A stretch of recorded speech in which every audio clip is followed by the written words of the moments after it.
Hey mamas, I'm Erica, the founder of Mamas Building Businesses, and I am so happy that you're here. Before we dive into the pilot episode, I just wanted to give you guys a heads up that this recording was actually supposed to be a trial run. It was not something that I anticipated other people seeing, but the conversation was just too good not to share. So, full disclosure, there are a few audio hiccups. The lighting isn't great. So, we're just asking for a little bit of grace because honestly, the conversation that we had, we couldn't have recreated it if we tried. So, with that being said, I hope you love it as much as I do. Hello, everybody, and welcome to Mama's Building Businesses. I'm the founder and one of the hosts today, Erica, and I have my amazing friend Venus with me, and she is incredible on so many levels. She has helped build several businesses over the years and leads an incredible operational team currently. And we are going to be talking today about work-life balance and what that really looks like for a mom. Thank you, Erica, for introducing me. Just a little bit about myself. I am a mom of three amazing boys who are very successful, and I'm also a grandma. He is one, so I have four guys in my life that are truly my reward. So, this is why I do what I do. That is my why, that is my end. And for me, I have to show up in that capacity for them. So, thank you for having me here. Awesome, awesome. Thank you for being here. So let's talk a little bit, V, about we had a little bit of a conversation before this and decided that we really wanted to talk about how we add value in our own lives because, especially as moms and moms in the workforce, whether you're still working outside the home, whether you have a business, we give a lot of ourselves every day, a lot. And We usually, do. yeah, you and I talk about this a lot personally and putting ourselves last. And we were just talking about how it starts with commitment. So making a commitment to ourselves. So tell me a little bit like for you what that has looked like. Create making So the days that I don't meet my commitments, which are far in between now, but the days that I didn't meet those commitments were days that I struggled. I struggled because I put everything above myself, family, work, and so you tend to fall apart. You tend to go to a place of really not having a work-life balance because you're pouring into areas of your life and you're not necessarily meeting the commitments for yourself. And first and foremost, that commitment has to be to yourself. And in that, you have to, follow a routine. You have to be able to value that. So that piece is huge. It's huge for anyone starting a business. Businesses are not easy to start, but when you're able to set that tone for your life and you're able to look at it and say, hey, I'm not good for anyone else if I don't meet what I need to meet for myself first. I mean, that's key right there. yeah. Yeah, I agree. That has been my experience too. That and it's a commitment across the board, right? Like it's a commitment to be the best version of yourself on every level. So, that we are talking about health and fitness. We are talking about spiritual. We are talking about, boundaries in relationships. And that's all relationships, right? Like Oh, yeah. romantic, friendships, business. Um, Even as a mom. even as a mom, yes, even as a mom, having boundaries and it starts with commitment. And I think the other side of that is I think we hear commitment and it seems so like stringent. Well, it seems very rigid too. And it seems like there's these pressures that I have to, do this at all times for, every aspect and every role that I play in my life. So it does, when we look at it that way, it can be overwhelming. Mhm. But there's bite-sized pieces with that. You don't necessarily have to look at it that way. You can make it as easy as you need to make it just so you can get through. And that can change up. Your commitments can change up. If you meet them, let's say you're working out for, 5 days a week, but that week you've got calls, you've got meetings, you have to go to the school, there's the different things with the kids going on. And maybe you need to bring it down, like this week I'm going to do 4 days, and then the next day I'm just going to get some physical walking in or something like that. So within that capacity, you're going to meet your commitments, but you're actually going to tell yourself, hey, you're going to plan ahead. You're going to have that contingency to say, hey, I'm going to do it. And it honestly, once you finish off that week, you feel great because you're like, I was able to get this done. I worked out my 4 days. Maybe I walked that fifth day. So it's just all in what you plan out for yourself. I love that. And I love that you said about adjusting because the word that comes to mind for me is always grace. I think that especially as moms, because we want to be everything to everybody, we tend to overcommit.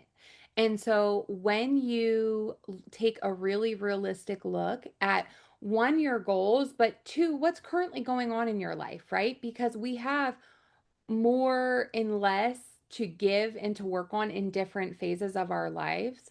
And so having grace, like the goal is, yes, you make a commitment to yourself and you keep it. That's how you build so many positive character traits like confidence and self-esteem. And, commitment means so much, but you do have to be careful. Have grace, don't overcommit, and create realistic commitments that you can stick to, that just feed your best self, Well, essentially. let's face it though, women who have an entrepreneur mindset and who want to reach a certain level, we think about capacity. So what is that? Like, what are we capable of doing that day or that week? You have to be realistic about it. And then you're ambitious, you're hungry to do what it is and you're hungry to get all these things done. We have that mindset, and so whether we're balancing out an entrepreneur lifestyle, working at the same time, or we're in the corporate world trying to get out of that to become an entrepreneur, I mean, there's a lot to unpack there. And so within that scope, you have to be able to, just like you said, I'll piggyback off of that, be realistic with yourself, give the grace to yourself. But a lot of times we confuse grace with excuses.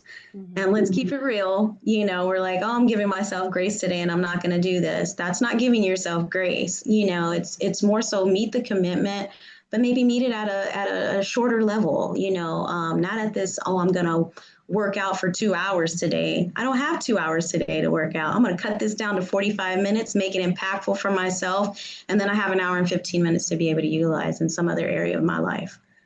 So I love that. And it's interesting. I was telling you the other day about the book The Miracle Morning that I'm mailing to you. Yes, And which this I can't wait. this kind of bridges from what you're saying into what we want to talk about next anyways, habits. So the man who wrote that book, Hal Elrod, it's about creating basically just a really positive start to your day, right? Like we hear, especially I feel like in the entrepreneurial, personal development space, we hear so much of like these elaborate morning routines, right? Yeah, And so the purpose of that book, if you guys haven't read it, like get your hands on it, read it. It's incredible. It's a I'm really good excited. read. Yeah, it's changed my life. But basically, in it, he has like these six things that you should start your day doing to start yourself in a good headspace, to get some small wins in right away, and to just start your day on a really positive note. But to your point with, not equating grace with excuses, is one of the things he talks about is look, if you have an hour in the morning to do these six things, that's great. Take an hour to do it. But if you have Yeah, 6 minutes, do each one for 1 minute, right? right. Don't say, oh, I don't have time this morning, right? Don't like, I mean, we've all done it. You wake up late, you're trying to get the kids to school on time, you're running out the house, you don't have the time that you anticipated. But it doesn't matter if you have 60 minutes or 6 minutes. Take the time you have and do these things first, um, so that you have those small wins. It doesn't always have to be elaborate. Um, That's great. I mean, I can honestly tell you that that has been a major part of my daily routine recently, and it's made such a difference for my mental health. It's made such a difference for just like, let's face it, from a medical level with our bodies, our cortisol levels are through the roof when we're handling so many things. It's allowed me to have a sense of peace. And we really want to have that. We want clarity. We want to be able to think the next steps through, especially as an entrepreneur. When you're an entrepreneur, there's so many different things that come your way, and you're like, okay, I've got to take risk here, and if I take risk here, I don't know what's going to happen, but how are you able to pick up and pivot and maneuver if you don't have clarity? So that's why you have to have that balance in your life. You have to be able to meet that commitment for yourself that you're going to take care of yourself in those areas first. No matter if it's 6 minutes or 60 minutes in that day, meet that commitment for yourself first. And it's a good segue into the next portion that we're going to talk about, which is habits. Like, I love how you mentioned about the book and, you know, the areas that he tackles on that, which I can't wait to read, because I actually stand by something right now that I do. And the first thing I do is I don't even get on my phone for the first 30 minutes. So if there's one thing that we love to do, is we get on the phone and like we get that straight dopamine. We're like, let's just scroll through, let's see who's calling, let's you know just put the phone away, right when you wake up in the morning. It's quick, it's easy, get it out of sight, and just do some type of slight movement for yourself, whether you're stretching, whether you're just, laying in your bed and, just breathing exercises, something that will just add some type of peaceful value as soon as you wake up in the morning. It clears the mind. And then another thing I like to do is like do like a micro journal piece. So Mhm. I'll grab my notebook, which is usually right next to my bed. And if it's a prayer or if it's just something that's on my heart, I write it down. Three things is, how I want to feel today. Another thing I do is, what do I want to finish today? And it could be something that I can finish in 5 minutes or, a minute or maybe 2 hours. I don't know. What is it that I want to finish, big or small? The other thing I'd like to do is create. And usually the way I create is through my social media output. So, I'll do that. That's when I'll jump back on my phone. I'll do that. But then the meditation piece goes along with that in the morning. And I'm intentional about that. So, those are different areas that I do for myself that help me get through my morning. And it gives me clarity. And I feel, okay, I'm ready to go. Yeah. So, those are my daily habits. Um, and then there's other things that, I like to incorporate in my day, whether it's, what I eat and, how I move my body in general. So, For sure, for sure. And I think the thing with habits is like everybody has to create them, based on their goals in their life. I do something very similar in the morning. And then I also do have a nighttime where I basically write in journaling just three things I'm grateful for about the day, right? Because I think that life, especially the world we live in now, and when you're on social media, you get everybody's emotions and opinions all the time. And sometimes that's really, really heavy. Whether you agree or disagree, sometimes it's heavy. It's a lot of energy, it's a lot of differing opinions. And like you said, our cortisol levels are through the roof, and they are. And I think that if you can come back if you can start your day and end your day with kind of coming back and getting centered, whether that's through prayer, meditation, journaling, breath work, just a little bit of quiet time, you get better sleep, which obviously impacts us greatly and impacts our health greatly and our effectiveness greatly, but it also allows you to approach your days and your problems, because we all have problems that spark up, right? I mean, how many of us have dealt with, well, I say dealt with, but we have the child who's at like 9 p.m. going to bed and they're like, oh, by the way, I have a project due tomorrow and I need poster board and glue. And you're like, I oh, you have want to been rip your there head for out. sure. I have Yes. been there. Yes, Yes. or a problem with your business or a disgruntled customer or client, or you miss your doctor's appointment, have to reschedule. Like, we all go through these things that sort of throw off what we have planned for the day. But when you are able to start and end your day with these core things that are important to me and sort of centering yourself back, you're just able to approach everything better. So habits are incredibly, incredibly, incredibly important. I Um, love that you said ending your day too. So my schedule is a little rigid, just because I work a corporate job at night, and so and starting to do an entrepreneur, we're starting to go back to an entrepreneur lifestyle again. So I've handled that lifestyle for a long time, and it can be trying. It can be where you're just pulled in a million different directions, but you have to be able to stop all of the chaos first, take care of you. And doing that in the morning and doing and landing your night that way, it's like landing the plane. It's like, whew, we're here. When you get off that, you're like, I'm on ground, I'm on solid ground here. And it takes you to a place of like what your foundation is in your life anyway. yeah. It all comes full circle.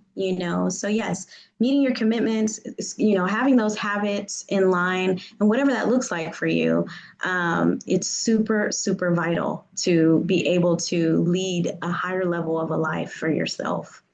It is. It is. And to bring us to our kind of third point here is that habits change in different times of your life, right? So your schedule and your day-to-day might not look the same, especially as a mom in the summer when the kids are home from school compared to when they're at school.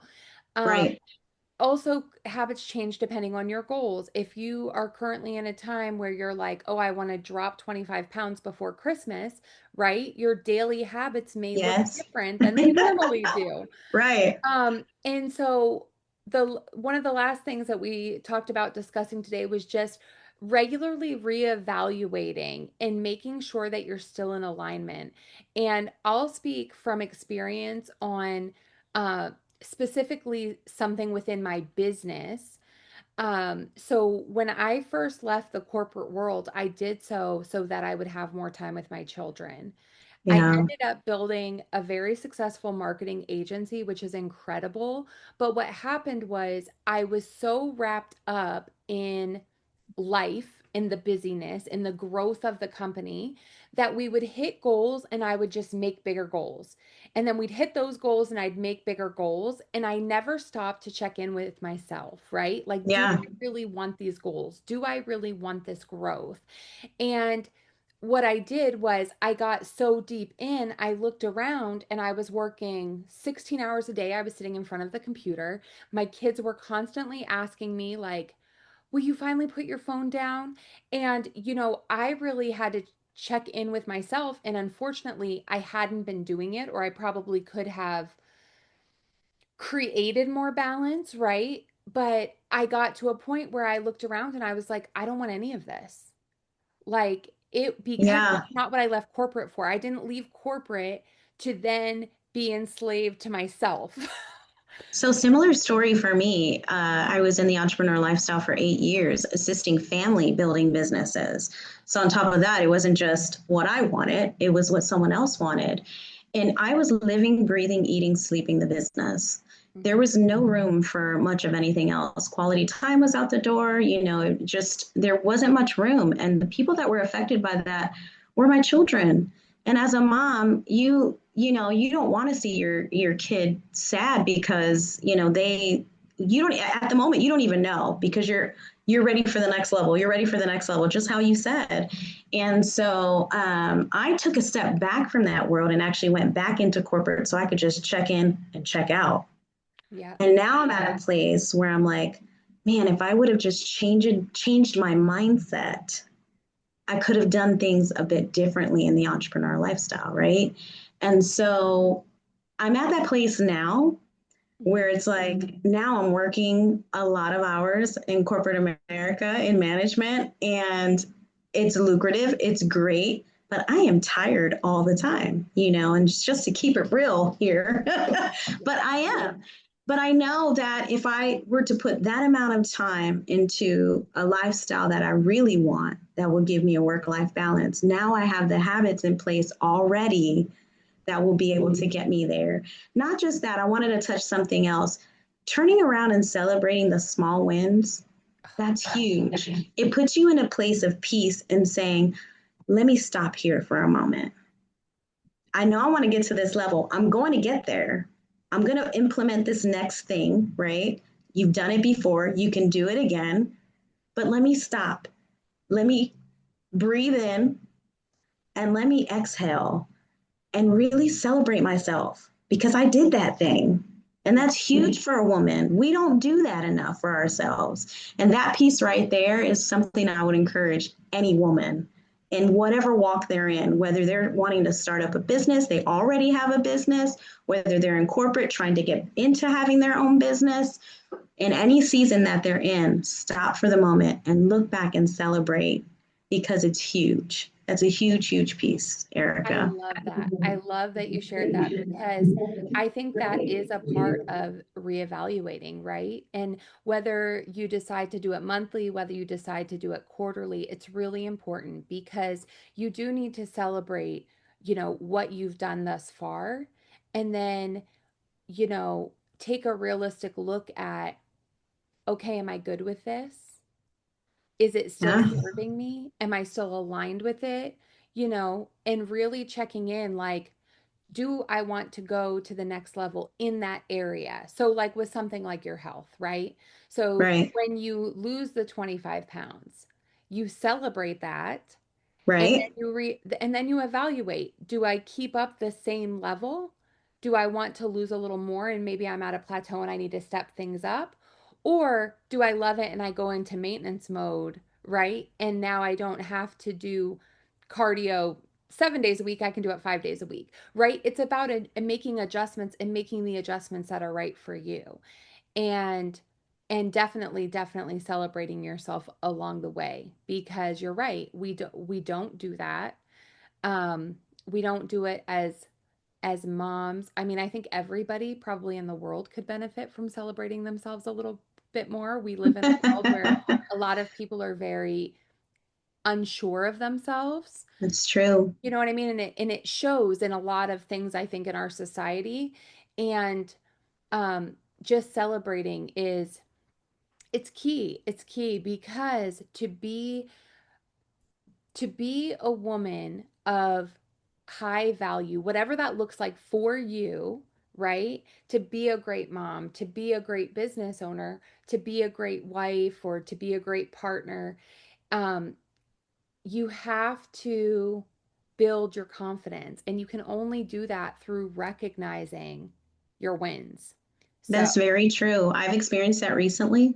And just to add one more thing, when you do this, it adds value already to your life. So you're already leveling up. mhm, You're already placing yourself on a different level because you're able to do a 360. You're able to stop where you need to stop, fix what you need to fix, celebrate what you already surpassed, and then really go into brainstorming again on how to just do the next thing, whatever that next thing is for you. And that adds value within that work-life balance. It truly does. it does. I love that. Well, thank you so much. Thank Thank you you for for doing this having with me. me. Yeah. And just to let everybody know, when we were planning this conversation, we realized that we had so much to talk about. We were going to break it into like a three-part mini series. Yes. So we do have two more episodes on this specific topic of work-life balance coming. We're going to do an episode about how being high value actually creates a better environment for the people around you, right? The people you care Mm-hmm. about Right. and how you show up. And then we will do one on just how it creates having a more fulfilled life, Fulfilled life. Yeah. more fulfilled life, Yes. because that's the I'm goal excited here. about that. Yes, Thank you again, yes. Erica. This is wonderful. Awesome. Thank you.